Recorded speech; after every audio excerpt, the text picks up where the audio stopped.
We are at the Grandin Press building in Palmyra where the Book of Mormon was published and printed. And this exhibit shows how Joseph Smith received the vision and wrote and had scribes writing the manuscript for the Book of Mormon.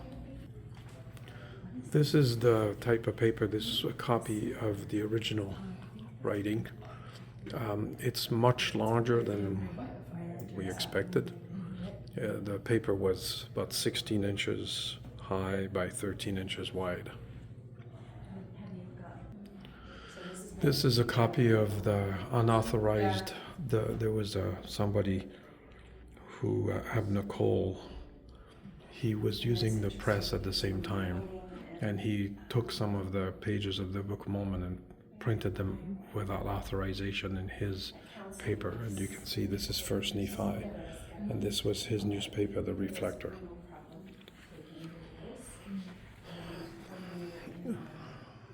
This shows the work being done to do the publication. And it was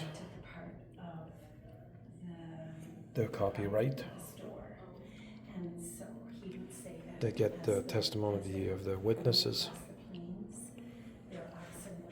In late August 1829, the first impression of the Book of Mormon, the first copies. And in late August, they had the first 24 pages ready. And in the fall, they completed the printer's copy.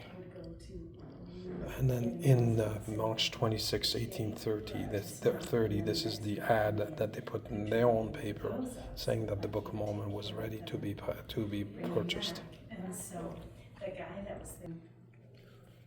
This is how the pages looked like when they were being printed on large sheets of paper.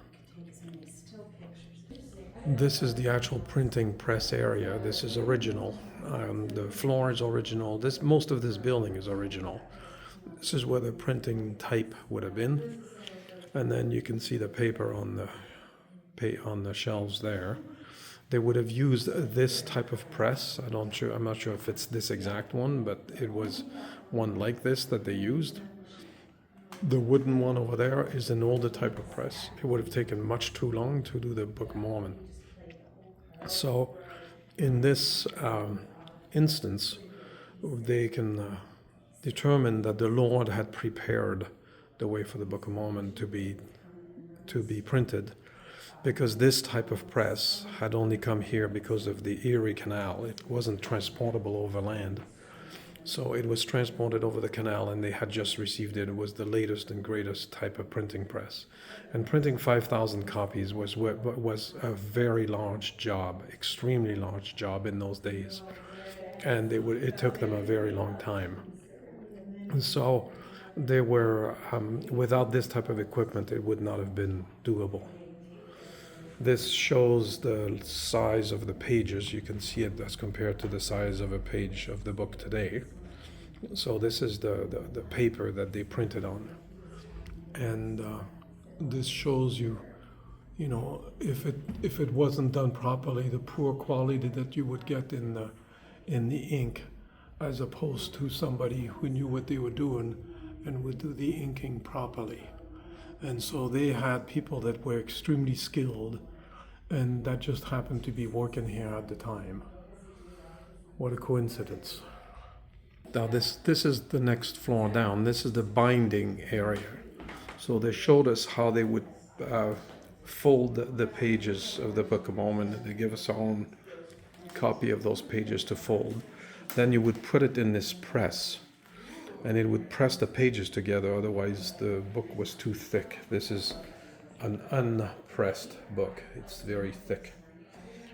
And so then they would put it in here and press it some more and line it all up, I guess. I'm not sure.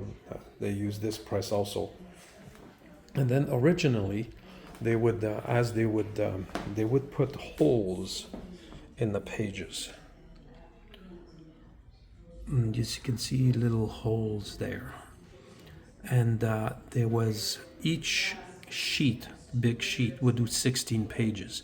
They had 37 of those folded pages, sheets of 16 pages. And then they would put holes in them. And then in those holes, they would thread it through. And at first, they were using an iron, but the iron was leaving iron prints, iron-shaped prints on the pages, and they didn't like the look of that. So then they went to using this piece of marble, a piece of marble like this, and it didn't leave printing. And then they would stitch it that way. And this is the stitching that they did to put the Book of Mormon together.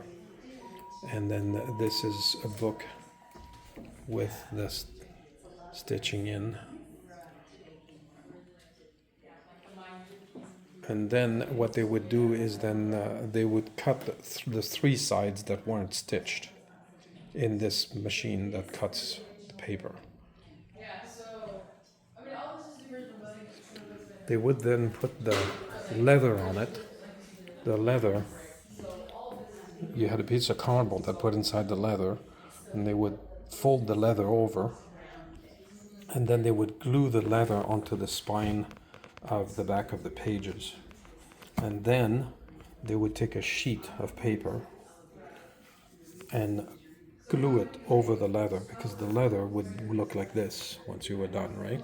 So it would look very good. So they would take a blank sheet of paper and glue it over the page, over the cover, and then you would end up with a book that looks like this.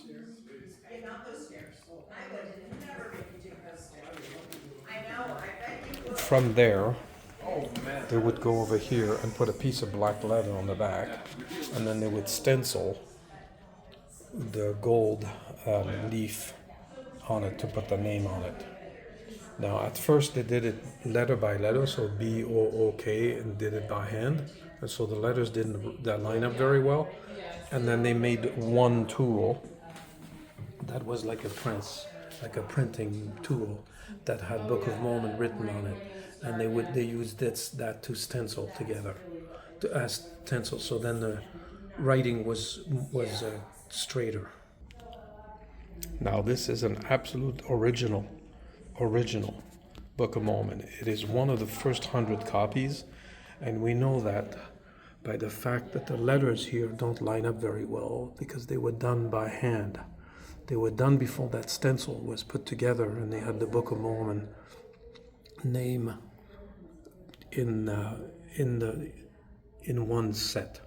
So this was a book that was found by a local resident here in Palmyra in his attic, and he donated it to the church as long in the condition that it would stay in Palmyra. So this book, they have no idea what the value of it is, but it's one of the first 100 copies of the Book of Mormon.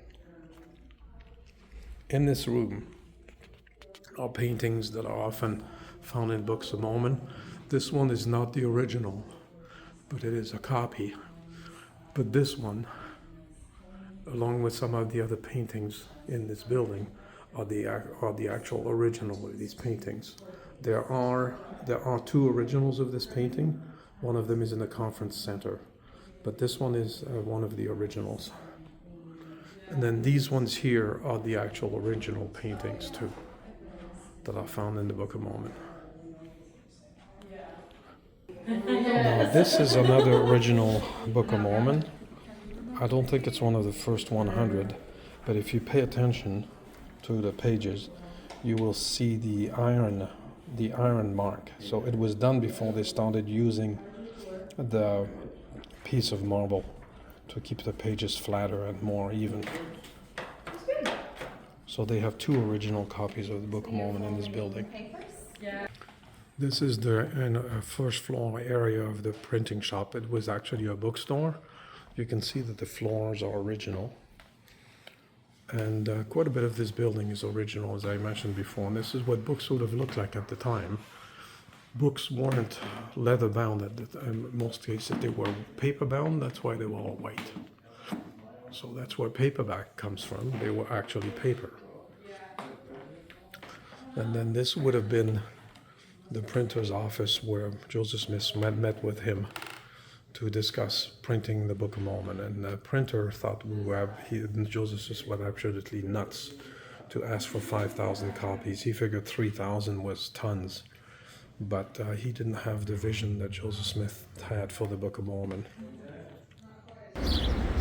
This is the outside of the building. It was built just before Joseph Smith needed the printing. And it was built here because they expected the city to explode because of the Erie Canal. That made transportation of goods so much easier. So this is Palmyra and downtown area.